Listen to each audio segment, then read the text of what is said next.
channelnya saya, bersama saya di sini. Semoga teman-teman semuanya terhibur ataupun mendapatkan pelajaran dari channelnya saya ini. Saya akan menyampaikan masih banyak sekali adik-adik kita ataupun lulusan dari SMK masih bingung untuk kerja ataupun mengambil jurusan. Di sini saya akan menjelaskan dua kategori pendidikan dengan pekerjaan. Di sini saya akan menjelaskan banyak sekali dari teman-teman online saya dan juga teman-teman sekeliling saya itu banyak sekali bertanya, bagaimana kalau kita sudah tamat SMP menyesuaikan diri kita mengambil jurusan. Lalu kalau kita sudah terjun di dalam jurusan itu, kita harus bagaimana mengambil sikap di dalam jurusan itu. Oke adik-adik, ini saya berbagi informasi untuk kalian semua. Di sini saya akan menjelaskan khususnya untuk anak SMK. Kalau kalian sekolah itu kalian harus ikuti semua kegiatan yang ada di sekolahan kalian tersebut. Jangan cuma mengikuti pelajaran semua. Mengikuti pelajaran semua memang wajib dan diharuskan mengikuti semua pelajaran, tapi kalian semua harus mengikuti setiap kegiatan yang ada di sekolahan kalian tersebut. Nah, di sini saya akan menyampaikan satu persatu. Alasannya kenapa harus mengikuti setiap kegiatan yang ada di sekolahan itu. Yang pertama, kalian memperkenalkan diri kalian kepada orang-orang yang di sekeliling kalian. Contoh, adik kelas kalian, kakak kelas kalian, guru-guru kalian, dan juga orang-orang di sekeliling kalian. Kalau kalian ikuti setiap kegiatan, kalian juga berani tampil ke depan, maka kalian akan dikenal oleh banyak orang. Nah, keuntungannya bagaimana? Keuntungannya sebagai beberapa guru itu mengetahui kamu. Oh, siswa ini aktif. Oh, siswa ini cuma aktif di dalam kelas. Oh, siswa ini aktif cuma di luar ruangan. Oh, siswa ini aktif di semua kegiatan. Nah, kita mengambil yang nomor 3 tadi. Jangan kita cuma mengambil salah satu ini. Kita harus bisa merangkum. Itu khususnya anak SMK ataupun anak SMA. Jadi kalian sekolah itu bukannya cuma belajar di dalam ruangan saja, tapi kalian belajar juga tentang apa itu informasi, apa itu organisasi, apa itu ilmu pengetahuan, apa itu ilmu segala hal di dalam bidang lingkupan itu. Jadi kalian harus memahami. Jadi untuk adik-adiknya ke depannya mungkin sudah ada yang kelas 1, kelas 2 dan kelas 3, jangan takut, aduh aku sudah kelas 3, aku nggak bisa lagi mengikuti setiap kegiatan yang ada di sekolah ini karena bentar lagi saya mau sibuk untuk ulangan. Baiklah, di sini tidak ada kata terlambat.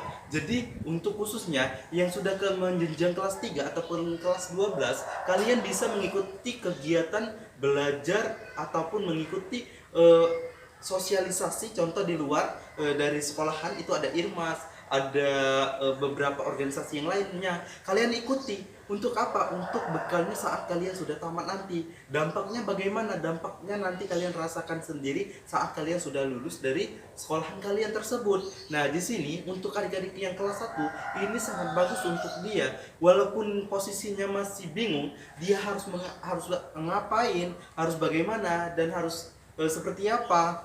Kalian jangan takut kalian nggak bisa. Semuanya orang itu pasti nggak bisa. Tapi ada beberapa orang yang mau berusaha supaya menjadi bisa. Ada beberapa orang sudah bisa tapi masih malu untuk menampilkan dirinya. Ada beberapa orang yang nggak bisa tapi berusaha harus menjadi bisa. Kita mengambil yang nomor 3 ini. Kita yang nggak bisa berusaha menjadi bisa. Karena hal yang ini, yang hal positif ini, yang menguntungkan untuk adik-adik semuanya. Di sini kalau kalian ikuti setiap kegiatan, walaupun kalian belum paham, belum ngerti, ikuti. Seiring dengan berjalannya waktu, kalian akan paham apa itu di dalam organisasi, apa itu kegiatan di sekolah, apa itu kegiatan yang ada di pelajaran. Dan juga ini saya mempertegas lagi, banyak kan adik-adik semuanya kalau sudah aktif di organisasi, pelajaran di dalam ruangan ataupun di dalam kelasnya itu banyak sekali ditinggalkan. Karena kenapa? Aku sibuk di dalam organisasi ini, jadi aku nggak sempat untuk belajar di dalam ruangan ini. Itu salah untuk kalian semua. Karena kenapa? Kalau kalian sudah mengikuti suatu organisasi, kalian harus wajib juga belajar di dalam ruangan. Karena tugas kalian itu yang terutama adalah belajar. Karena kalian menuju sekolah itu untuk belajar. Jadi utamakanlah dulu belajar. Setelah kalian merangkum pelajaran ini, baru kalian masuk ke organisasi. Ataupun kalau kalian waktunya sedang bentrokan antara dua, harus memilih kalian yang mana yang paling tepat, harus mengambil hal-hal yang mana yang paling penting. Contoh, yang ini dalam ruangan ini cuma sebagai mencatat, meringkas ataupun memaju menjadi presentasi ke depan untuk clipping, untuk mengambil nilai ataupun seperti membuat tugas latihan. Kalian bisa ngobrol dulu bersama dengan gurunya, izin bu, saya ada tugas seperti ini dan seperti ini, maka kalian akan diizinkan, tapi kalian harus mengerjakan tugas ini selesai kalian di dalam organisasi ini. Jadi semua informasi, setiap kegiatan kalian itu nggak ada yang tinggal, itu yang kalian harus pahami. Waktunya sangat sulit kak, bagaimana untuk menjelaskan sesuatu seperti hal seperti ini. Semuanya itu nggak ada yang nggak bisa, semuanya itu bisa, terkecuali itu tergantung di diri kalian. Kalau diri kalian sendiri ngaku nggak bisa, maka hal itu pasti nggak bisa. Tapi kalau diri kalian dipaksa harus bisa, pasti kalian akan menjadi bisa. Itu untuk adik-adik, untuk di masa sekolahnya. Karena kenapa? Di jenjang SMA ataupun SMK ini, hal wajib kalian harus ikuti setiap kegiatan ini. Karena kenapa? Karena kalian belum tentu itu masuk kuliah, dan juga belum tentu kalian itu mengambil jenjang yang lebih tinggi lagi. Karena hal-hal yang ini, kalau kalian sudah mendapatkan ilmu-ilmu dari SD, SMP, lalu saat SMK ataupun SMA ini, tunjukkan kualitas diri kalian supaya orang di sekeliling kalian tahu dan paham kamu ada di bidang mana. Saat kalian sudah tamat, itu sangat menguntungkan bagi teman-teman yang aktif daripada teman-teman yang tidak aktif. Oke, di sini sudah jelas untuk beberapa penjelasan dari untuk tamatan SMA ataupun SMK.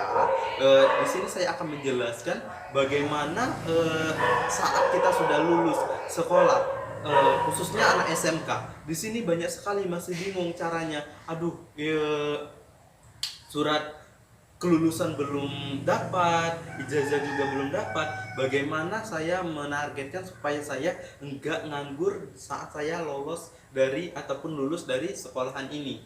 Baiklah, untuk teman-teman, sebelum kalian melanjutkan mendapatkan ijazah, kalian di masa-masa kelas 12 itu, berkas-berkas yang mau kita bikin untuk surat lamaran itu, kalian bikinlah dari kelas 12 itu. Apa saja yang harus kalian bikin saat umur kalian sudah memasuki 17 atau 18 tahun, kalian bikinlah KTP. Jadi saat kalian sudah lulus sekolah, kalian nggak gerabakan lagi untuk bikin KTP. Jadi nggak membuang waktu lagi. Jadi KTP kalian sudah jadi. Lalu apalagi yang harus kalian bikin? Bikin CV. CV-nya bagaimana? CV, cari CV yang terbaru. Soalnya kalian menyesuaikan perusahaan tertentu. Perusahaan di mana kalian mau masukkan, di mana perusahaan itu membutuhkan CV. Tapi saran saya, kalian harus menggunakan CV yang terbaru. Karena kenapa? CV yang terbaru lebih akurat dan lebih menarik daripada CV yang lama. CV yang lama memang menarik juga, bagus juga, tapi yang lebih bagus itu kalian menggunakan CV yang terbaru. Oke, di sini ada beberapa penjelasan dari CV. Boleh searching lewat internet. Kalian bisa mempelajari CV yang terbaru. Kalian bikin CV yang terbaru. Selesai kalian membuat CV yang terbaru, lalu saat kalian sudah mendapatkan surat kelulusan, sebulan lagi mendapatkan ijazah kalian siap-siap untuk bikin SKCK. Jadi saat kalian sudah membuat SKCK, karena SKCK itu nggak bisa kita bikin di Jawari. Soalnya kenapa? SKCK itu mempunyai beberapa waktu. Nah, di sini kalian harus mengukur SKCK itu ada jenjang waktunya itu selama 6 bulan. Selesai 6 bulan, bikin baru lagi SKCK. Jadi SKCK kita harus mengukur waktunya juga. Karena kenapa? Kita jangan sampai membuang waktu kita sia-sia saja. Itu untuk adik-adik semuanya. Lalu surat lamaran, tentukan kalian mau masuk ke perusahaan mana, kalian mau masuk kerja di mana. Baru kalian bikin surat lamaran tersebut. Karena kenapa? Saat kalian sudah membuat surat lamaran, sudah membuat KTP, CV, SKCK, dan juga sertifikat-sertifikat yang mendukung di dalam perusahaan tersebut, kalian akan lebih diuntungkan dalam memasukkan surat lamaran. Lalu bikin surat lamaran itu jangan yang seperti biasa. Kalian bikin surat lamaran yang menarik. Soalnya kenapa? Saat bikin surat lamaran yang menarik, kalian akan orang-orang yang menerima surat lamaran itu akan melihat Karena unik tadi, pertama kali kalau hal-hal yang unik itu pasti pertama kali dilirik. Nah, itu salah satu kesempatan kalian juga untuk memasukkan surat lamaran yang unik. Tapi ingat, jangan sampai kalian merubah surat lamaran tersebut. Bikin semenarik mungkin, tapi jangan sampai mengubah surat lamaran tersebut. Oke, di sini untuk adik-adik yang sudah tamat, kalian jangan banyak rebahan, jangan banyak aku nggak bisa, dan aku nggak bisa. Jangan banyak kata-kata seperti itu, semuanya pasti bisa. Yang penting kalau kalian mau berusaha seperti itu. Tapi kalau kalian sendiri, aku nggak bisa seperti ini, aku nggak bisa seperti ini, maka kalian nggak akan pernah mendapatkan pekerjaan. Pekerjaan itu nggak ada orang yang 100% yang bisa. Ada beberapa orang yang sama sekali nggak ada pengalaman di bidang itu, tapi dia mau bekerja, dia mau belajar, dia mau berusaha, dia akhirnya bisa. Karena kenapa?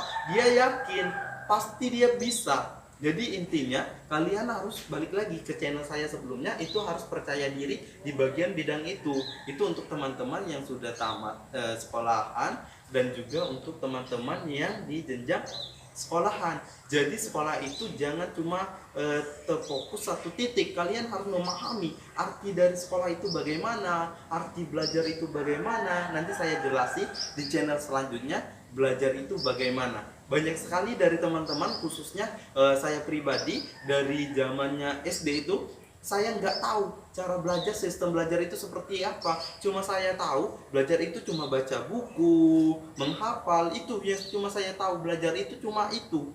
Tapi ternyata saat saya sudah di jenjang yang sekolahnya lebih tinggi, saya memahami apa itu artinya belajar. Ternyata arti belajar itu sangat luas. Jadi untuk teman-teman semuanya, tetap ikutin di channel saya, pantau terus channel saya. Kalau teman-teman online masih bingung dalam penjelasan saya, boleh teman-teman pun komen di YouTube ini. Saya tunggu komen-komenan dari teman-teman. Saya akhiri, sampai jumpa di channel selanjutnya.